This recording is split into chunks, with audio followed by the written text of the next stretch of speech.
une nouvelle vidéo et aujourd'hui ça va être une FAQ. Alors ça fait déjà un petit temps que j'avais lancé donc une foire aux questions sur mon Instagram et sur le groupe et du coup vous avez été très nombreux à me poser des tas de questions. Alors évidemment il y avait des questions auxquelles j'avais déjà répondu dans mes précédentes FAQ. D'ailleurs si vous ne les avez pas vues, je vous les remets dans le petit juste ici, n'hésitez pas à aller les voir.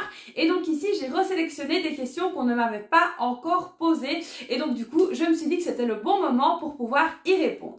J'ai évidemment renoté les questions ici sur mon petit papier pour ne pas me balader avec mon téléphone et donc du coup on va commencer tout de suite. Alors la première question qu'on m'a posée c'est: j'ai énormément de dettes, quelle méthode de remboursement me conseilles-tu? Alors évidemment pour les personnes qui sont endettées comme ça et qui ont donc plusieurs créanciers, moi ce que je conseille vivement c'est de prendre contact avec chacun des créanciers et d'établir un plan de paiement qui est donc réaliste. N'allez pas proposer de payer 300 € tous les mois si vous savez que fin du mois vous allez être en négatif et que vous ne pourriez rembourser que 50 €. Essayez de parler avec vos créanciers et de proposer des solutions de remboursement qui seront donc adaptées à votre budget. Alors il y a différentes méthodes comme la méthode boule de neige qui consiste à rembourser directement, quasiment de se focaliser sur une seule dette pour pouvoir l'éliminer. Alors ça c'est très bien, sauf si vous avez entre guillemets derrière vous des huissiers etc. qui attendent, parce que ça c'est pas du tout le bon plan. Moi je dis toujours il vaut mieux prendre un arrangement avec vos créanciers et un arrangement que vous êtes sûr que vous allez pouvoir suivre, que de prendre un arrangement comme ça et puis que vous ne suivrez pas, dans le but seulement de les calmer. Donc ça c'est vraiment pas intéressant à faire. Donc essayez de prendre contact avec vos créanciers, de proposer une solution de remboursement adaptée à votre budget pour montrer déjà votre bonne volonté. La deuxième question c'est: pourquoi es-tu passé de la cuisine au budget? Alors ça j'en avais déjà parlé dans une précédente FAQ, tout simplement parce que moi j'étais donc passionnée par la cuisine, je le suis toujours, mais c'est vrai que le budget a pris une tellement grande place chez moi suite à nos problèmes d'argent que un ami m'a dit pourquoi est-ce que tu ne partages pas tes bons plans sur ta chaîne YouTube, ça pourrait aider plus d'une personne. Alors en plus de ça, je cuisine vraiment beaucoup moins qu'avant. Mon mari donc fait les petites préparations comme découper etc. Je veux dire qu'on cuisine beaucoup à deux parce qu'il y a énormément de choses que je ne sais plus faire à cause de mon bras. Et donc du coup c'est vrai que la cuisine prend maintenant une autre place chez moi, a pris une toute autre dimension. Donc voilà, maintenant je me suis équipée, vous avez vu j'ai le compagnon de moulinet etc. Donc voilà, la cuisine c'est plus vraiment comme avant où voilà, maintenant j'aime toujours cuisiner, mais c'est vrai que c'est un petit peu différent et c'est vrai que je préfère 100 fois voir que mes vidéos aident des tas de personnes au quotidien plutôt que de vous proposer à bouffer tout simplement. Comment arrives-tu à rester organisé? Alors ce qu'il faut savoir c'est que comme tout le monde, hein, j'ai des moments où ça va pas. Là ces derniers temps ça a été très compliqué parce que comme vous le savez j'ai été malade et puis voilà, j'ai fait la 4e dose de vaccin, donc voilà ça a été vraiment très compliqué. De tout ça j'ai une grande fatigue qui s'est ajoutée et ça n'a pas été franchement évident, mais c'est vrai que j'essaye de rester organisée. Au moins voilà, pour mes filles, comme vous le savez, quand on a des enfants, il faut vraiment essayer de rester organisé au maximum. Donc du coup, pour m'aider dans mon organisation, j'ai tendance à tout noter. Le matin, je dois faire ça, l'après-midi, je dois faire ça, voilà. C'est vrai que je fonctionne avec un style de to-do list, on va dire ça comme ça, mais c'est pas vraiment une to-do list parce que j'ai des papiers un peu partout, mais c'est vrai que j'essaye vraiment de structurer ma journée quand je dois aller à l'hôpital, quand je dois pas y aller, etc. Donc j'essaye vraiment de faire comme ça au maximum pour pouvoir rester organisée le plus possible. Donc évidemment, la clé pour rester organisé, c'est de vous faire des listes, de vous faire des plans, de savoir où vous allez dans la journée, ce que vous allez cuisiner. Évidemment, voilà, faire ces menus à la semaine, c'est vraiment quelque chose qui aide à rester organisé. Définir un jour pour les courses, définir un jour pour ça, un jour pour ça. C'est vrai que ça peut vraiment vous aider. Quelle chaîne YouTube suis-tu? Alors là, je vais peut-être vous étonner. Tout ce qui est budget, machin et tout, je ne suis plus du tout parce que voilà, ça ne m'intéresse pas tout simplement. Je regarde de temps en temps les recettes de Maman Économe, ce qu'elle fait un petit peu comme ça, voilà. J'aime bien regarder de temps en temps, mais vraiment les chaînes que je suis assidûment, c'est les Marioles Trotter. Voilà, j'adore, c'est un couple qui va à la conquête du monde, je vais dire ça comme ça, et puis on peut voir des paysages magnifiques et suivre leur aventure, donc ça j'aime beaucoup. Ainsi que les artisans de demain, c'est un petit peu le même style, donc ils voyagent à travers le monde avec leur 4x4 et on peut donc voir aussi des paysages magnifiques où on n'aurait pas l'idée d'aller tout simplement, et c'est vrai que ça me permet de m'évader et j'aime beaucoup regarder ces deux chaînes YouTube là, c'est vraiment deux trucs que j'adore. Maintenant j'aime beaucoup aussi regarder les chaînes d'organisation, mais plutôt ce sont des chaînes asiatiques, et ça c'est vrai que j'aime beaucoup, je suis tombée là-dessus par hasard et ça m'a tout de suite plu, et puis je trouve que ça m'apaise, un truc de fou, elles sont toutes bien habillées, tout est blanc, tout est clair, et voilà, ça j'aime beaucoup aussi regarder, mais c'est vrai qu'en règle générale, je ne passe pas beaucoup de temps sur YouTube, à part quand les artisans de demain et les Marioles Trotter sortent une nouvelle vidéo. Donc voilà un petit peu pour ce que je regarde, donc qui n'a rien à voir avec ce que je fais au final. Alors évidemment, c'est une question qui est revenue plusieurs fois. Que penses-tu des gens qui font comme toi ? Alors, qu'est-ce que j'en pense? Ben voilà, quand il est midi, tout le monde doit manger. Il y en a pour tout le monde, donc il y a de la place pour tout le monde sur YouTube. Voilà, maintenant, je trouve qu'il faut quand même apporter quelque chose d'original, quelque chose d'un peu différent, que ce soit de par la personnalité, de par la manière de faire. Donc voilà, maintenant, faire du copier-coller, comme j'ai pu en voir et comme il y en a partout sur YouTube, dans toutes les chaînes, c'est pas top. Maintenant, personnellement, et ça, c'est mon avis et ça n'engage que moi, pour pouvoir réellement parler de budget, il faut vraiment avoir connu, entre guillemets, la galère pour pouvoir aider les gens au mieux. Regardez des chaînes où on voit des remplissages, moi, je vois pas trop l'intérêt. Vous allez en regarder un, regarder deux, puis au final, c'est bon. Moi, personnellement, j'ai gardé ces fameux remplissages d'enveloppe du dimanche matin parce que c'est une habitude que beaucoup d'entre vous ont donc pris et que du coup, on m'a demandé de ne pas arrêter. Je voulais donc faire un format différent, mais vous étiez plus de 80% à me dire non, non, non, reste sur le format parce qu'on le fait en même temps que toi le dimanche. Donc du coup, c'est pour ça que moi, le format du dimanche est donc resté le même, mais je n'étais pas du tout contre l'avis de changer un peu de format tout en gardant ce fameux remplissage et ces enveloppes, on va dire, de base de budget. Mais donc voilà, vous avez été très nombreux à me dire de continuer comme ça et de ne rien changer, et c'est pour ça que je n'ai rien changé. Maintenant, c'est vrai que quand j'ouvre YouTube, je vais pas vous mentir, je vois, tiens, une telle remplit son filofax, une telle remplit son filofax. Bon, personnellement, je ne trouve aucune originalité. Maintenant, il y a des chaînes qui commencent à se démarquer et ça, je trouve ça vraiment très bien. Et je les encourage évidemment à le faire parce que voilà, j'ai pas la science infuse, je suis pas parfaite, loin de là. Mais ça, c'est vrai que quand on amène sa touche personnelle et une touche d'originalité dans ce qu'on raconte, ça attire tout de suite beaucoup plus d'abonnés et beaucoup plus de personnes. Donc ça, je trouve ça vraiment très très chouette. Pour les enveloppes, préfères-tu à la semaine ou au mois? Alors moi, j'ai fait les deux. Honnêtement, j'ai fait les deux, mais je préfère largement à la semaine. Ça me permet de faire donc plus d'économies et d'avoir donc un suivi régulier. Alors l'air de rien, quand je vous partage ma vidéo du dimanche, moi ça me permet aussi de faire donc un point sur mon budget personnel. Et ça, c'est vraiment très très chouette pour moi parce que ça m'aide également à garder le cap. Donc voilà, moi je suis vraiment la team à la semaine.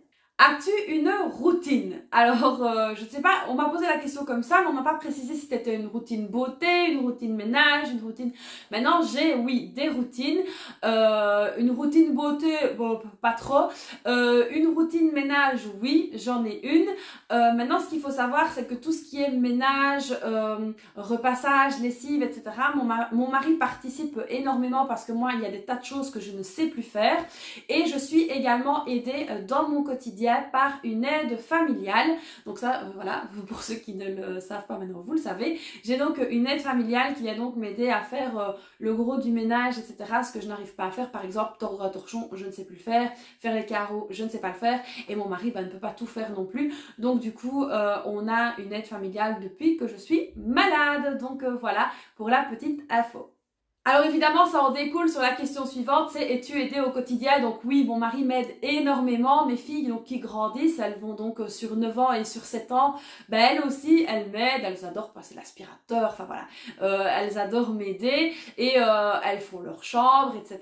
Et puis comme je l'ai dit, donc on a une aide familiale et puis en plus de ça, mon mari, lui, ben voilà, fait énormément de choses, ben, il change les lits, c'est quelque chose que je ne sais plus faire, ben voilà, il fait, bon, faire tourner la machine, ça je peux le faire, mais je ne sais pas la vider parce que c'est trop lourd, enfin voilà, il y a plein de choses comme ça, mais c'est vrai que voilà, il met d'une aide très très précieuse et pour ça d'ailleurs, je le remercie, c'est vraiment un papa et un mari extraordinaire. J'ai également aussi ma maman qui m'aide beaucoup, donc quand on doit aller à la piscine avec les filles, elle vient avec moi parce que les habiller, les déshabiller, ça c'est trop compliqué pour moi. Elle repasse également mon linge, donc voilà, mon mari prépare le linge et elle s'occupe du repassage. Donc voilà, c'est vrai qu'on a pris une routine comme ça, en fait une routine, c'est pas une routine personnelle, c'est plutôt une routine familiale chez nous. Et donc voilà, ça fonctionne comme ça et ça fonctionne très bien comme ça. Et puis d'ailleurs, je remercie tous ceux qui m'aident parce que c'est vrai que quand on est dans mon cas, dans mon état et tout ça, c'est pas toujours évident. Que pensent tes proches de ton parcours sur les réseaux? Eh bien, mes proches sont très très fiers que j'ai trouvé quelque chose qui me passionne, quelque chose qui me permet de m'évader parce que là, je suis en train de filmer et je sais que ma vidéo sera vue derrière, qu'il y aura des gens qui vont partager la vidéo avec moi, donc je me sens un peu moins seule parce que c'est vrai que quand on est dans mon cas, quand on est malade, quand on est immunodéficient et tout ça, il y a des tas de choses qu'on ne peut pas se permettre de faire. On ne peut pas trop sortir non plus, on doit éviter la foule, on doit éviter les microbes, on doit éviter plein de choses et c'est vrai que tout au début où j'étais malade, je me suis sentie fort isolée. Je venais donc d'un travail où j'avais énormément de monde autour de moi, où je voyais énormément de monde la journée, je parlais avec mes collègues, j'avais vraiment une vie active et puis du jour au lendemain, ça a été pouf, je me suis retrouvée entre mes quatre murs et ça a été très très compliqué. J'ai passé la première année, ça a vraiment été super compliqué et puis voilà, maintenant ils sont tous très contents que j'ai trouvé une activité, alors qui m'aide moi parce que ça me permet de m'occuper l'esprit, ça me permet de penser à autre chose, ça me permet de rester entre guillemets un petit peu active et surtout ça permet d'aider des personnes qui sont voilà, un petit peu dans le besoin, qui ont besoin qu'on leur remonte le moral. Et moi qui ai toujours été comme ça, c'est vrai que mes proches sont vraiment très très fiers de mon parcours sur les réseaux sociaux et ils m'encouragent à continuer. D'ailleurs quand j'ai un petit coup de mou, je dis oh j'ai pas envie ou quoi, et puis mon mari il me dit allez vas-y, pense aux gens qui t'aident, pense aux gens qui te suivent, pense à tout ça, pense aux gens que toi tu aides. Voilà, donc, et c'est vrai qu'ils sont toujours là en train de me booster, en train de me motiver. Donc ça, c'est vraiment top. As-tu aidé des personnes sur YouTube et le referais-tu? Alors, je sais pas qui a posté cette question-là, parce que pour vous dire la vérité, c'était un compte fake sur Instagram mais je vais quand même y répondre parce que je suppose que la personne qui a posté attend une réponse. Donc j'ai aidé des personnes sur YouTube, oui c'est vrai, j'ai des personnes qui m'ont soutenue également, j'ai aidé quand même pas mal de personnes à se lancer, etc. J'ai fait de la pub pour beaucoup de personnes, etc. Alors le referais-tu? Oui et non. Parce que le problème c'est que moi quand je donne quelque chose, je donne à fond et je me donne à fond. Quand je donne mon amitié, je donne mon amitié à fond. Et il y a une d'entre elles, je dirais pas qui c'est, qui m'a particulièrement déçue, à qui j'avais vraiment donné mon amitié, à qui je me confiais, on se téléphonait tout le temps, etc. Et elle m'a déçue, elle a essayé voilà, de reprendre contact avec moi l'année passée pendant le ramadan. J'étais pas vraiment open à ce moment-là parce que j'avais des tas de choses en tête, c'était pas le bon moment. Du coup j'ai un petit peu négligé, je vais dire, son mea culpa si je puis dire. Et puis voilà, et puis du jour au lendemain, elle m'a rebloqué. J'ai pas vraiment compris pourquoi. Mais bon voilà, c'est la vie, je me dis que dans la vie il y a des gens qui viennent, qui partent, qui viennent, qui partent. J'ai encore des contacts avec Mimi de la chaîne Mimi au pays des délices, des contacts de temps en temps, hein, on prend un petit peu des nouvelles, coucou ça va, on se souhaite les fêtes, etc. Et c'est quelqu'un que j'apprécie beaucoup et elle m'a beaucoup aidée, elle m'a beaucoup soutenue, elle m'a donné plein de conseils quand je me lançais et ça m'a fait très plaisir. Alors récemment aussi, hein, il y a des personnes qui sont venues me trouver, Christelle tu peux m'aider, tu peux me lancer, tu peux ci, tu peux ça. Et là c'est vrai que en ce moment je n'aide plus personne, je ne donne plus vraiment des conseils, etc. Je me suis vraiment retirée de tous ces groupes de youtubeuses, etc. Parce que forcément les youtubeuses entre elles, elles se parlent. Et c'est vrai que moi j'ai pris un petit peu du recul par rapport à ça pour tout simplement éviter d'être déçue. Parce que comme je l'ai dit, moi je suis quelqu'un d'entier. Et quand j'aime, j'aime. Quand j'aime pas, ça vous l'aurez compris. Mais quand je donne mon amitié en règle générale, je la donne à fond. Et c'est vrai que j'ai été trompée plusieurs fois en amitié. Et du coup, voilà, je préfère, voilà, tout simplement faire mon petit bonhomme de chemin à moi. Comme ça, je ne dis merci à personne, personne ne me dit merci. Et c'est très très bien comme ça parce que le monde des youtubeurs, c'est un monde vraiment à part. C'est un monde qui est rempli de jalousie, c'est un monde qui est rempli de plein de choses. Et moi, j'aime pas trop ça. Donc, je préfère me préserver et rester un peu loin. Mais en tout cas, les personnes que j'ai aidées, si je devais le refaire, oui, je referais, je réaiderais ces personnes-là. Peut-être différemment, mais je le ferai. Donc voilà pour la question de cette fameuse personne anonyme et de ce fameux compte, je pense, fake. Donc en tout cas, je ne sais pas qui c'est, mais voilà, j'ai répondu à la question. La dernière question, et ça c'est une question qui est revenue très souvent, c'est vas-tu passer à la télé ? Alors c'est vrai que j'ai vu que plusieurs youtubeuses sont passées à la télé récemment et c'est une question moi qui est revenue énormément. Alors passer à la télé, on m'a proposé par 4 fois, par 4 fois de passer à la télé et c'est 4 fois que j'ai refusé tout simplement parce que je ne me sentais pas prête. Voilà, tout simplement, je me sentais pas prête. J'avais pas envie d'impliquer non plus ma famille là-dedans parce que les projets qu'on me proposait, forcément, on allait venir filmer chez moi, on allait venir filmer ma famille, etc. Donc, c'était pas quelque chose qui à ce moment-là me convenait. J'ai été contactée par France 3, ça vous avez peut-être suivi et au final au montage ça n'a pas du tout été ce qui avait été convenu, donc là j'ai été super dégoûtée, mais voilà, donc je ne suis pas fermée, maintenant je ne suis plus fermée à l'idée de passer à la télé. Maintenant tout dépend pourquoi et tout dépend dans quel reportage ce serait ou dans quelle participation à une émission ce serait, mais voilà, à voir ce qu'on me propose, dans quel cadre. Et puis évidemment si je passais à la télé, ce ne serait pas avec mon emoji, donc ce serait aussi peut-être le moment de me dévoiler, mais ça voilà, j'attends les propositions, j'attends de voir un petit peu ce qui me convient. Maintenant quand ça ne me convient pas, je n'hésite pas à dire non, tout simplement parce que je ne veux pas passer à la télé pour passer à la télé, pour essayer d'avoir plusieurs abonnés ou d'avoir plusieurs followers, ça ne m'intéresse pas. Donc voilà, ici c'est vraiment, si je devais passer à la télé, ce serait vraiment pour quelque chose de concret et quelque chose voilà qui pourrait aider d'autres personnes et non pas mis à la sauce de journalistes peu scrupuleux. Donc voilà un petit peu pour ce chapitre. Donc voilà un petit peu pour la FAQ. Donc j'ai pris donc les questions qui sont revenues le plus souvent. Les autres questions, voilà, j'y avais déjà répondu. Donc ça c'était de nouvelles questions. Donc ça fait toujours plaisir d'avoir des nouvelles questions. J'espère que ça vous a plu, que vous pourrez comme ça justement en apprendre un petit peu plus sur moi. N'hésitez pas, évidemment, si vous avez d'autres questions, on réouvrira une foire aux questions d'ici quelques semaines, quelques mois. Donc n'hésitez pas à me reposer vos questions à ce moment-là et je me ferai un plaisir d'y répondre. Donc voilà, j'espère que cette vidéo vous aura plu. Comme d'habitude, vous savez, pour me soutenir, n'hésitez pas à liker, vous abonner, à commenter. Moi, je vous fais donc plein de bisous et puis je vous dis à très vite pour une prochaine vidéo. Bye bye!